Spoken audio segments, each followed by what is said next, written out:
Karimnagar to Tirupati V.V. Srinivasarao, Sony Media Advertising Company, all Indian newspapers and TV channels all over India, abroad. Tirupati Karimnagar నుంచి Tirupati train daily వేస్తే మంచిగా ఉంటుంది. ఎందుకంటే rush బాగా ఉంటుంది, తొక్కిసలాట జరుగుతుంది. అక్కడ క్యాషియర్ టికెట్ కౌంటర్లో పబ్లిక్ బాగా జామ్ అయినాకనే ఇస్తాడట. వచ్చిన వాళ్ళు వచ్చినట్టు ఇస్తే బాగుంటుంది. చాలా చాలా ఇబ్బందులకు గురి చేస్తుండు. తిరుపతి ట్రైను పరేషాన్లో ఉన్నారు చాలా పబ్లిక్. చాలామంది వస్తే తొక్కిసలాట జరుగుతుంది. బోగీలు కూడా ముందు 5 వెనక 5 10 బోగీలు వేస్తే బాగుంటుంది. బోగీలు లేక పరేషాన్లో ఉన్నారు చాలామంది. నిల్చుండిపోవడం, తిరుపతి దాకా నిల్చుండిపోవడం చాలా కష్టమే.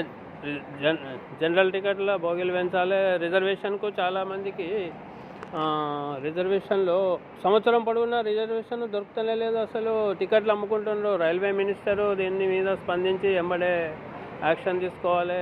మోసగాళ్ళు బాగా ఉన్నారు రైల్వేలో, వాళ్ళందరినీ తొలగించాలి. అసలు ఇబ్బందులకు గురి చేస్తున్నారు. ప్రతి పుణ్యక్షేత్రానికి డైలీ ట్రైన్లు ఉంటేనే బాగుంటుంది. చాలామంది పబ్లిక్ రష్ అవుతుండ్రు కదా, పబ్లిక్ బాగా మంది పోతున్నారు కాబట్టి ఆలోచించాలి. సీఎంలు కూడా స్పందించాలి, రైల్వే మినిస్టర్ కూడా చర్యలు చేపట్టాలి. ఇక్కడ కరీంనగర్లో 100 కోట్లతోని రైల్వే స్టేషన్ ఆధునీకరణ చేసింది, కానీ అందులో మూత్రశాలలు, టాయిలెట్స్ చక్కగా లేవు. 100 కోట్లకి రైల్వే స్టేషన్కి ఇట్లనే ఉంటుందా? అసలు అన్నీ సగం మింగేసిండ్రు. దళారుల పాలే అయిపోయింది, కాంట్రాక్టర్ల పాలే అయిపోయింది. రైల్వే బ్రిడ్జి ఓపెనింగు 3-4 సంవత్సరాల నుంచి ఇంతవరకు బ్రిడ్జి, ఫ్లైఓవర్ బ్రిడ్జి దాదాపు 100-200 గజాలది కూడా ఇంకా పూర్తిగా నిర్మాణం కాలేదు.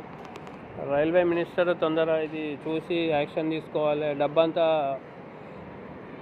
కాంట్రాక్టర్ల పాలవుతుంది, దుర్వినియోగం అవుతుంది.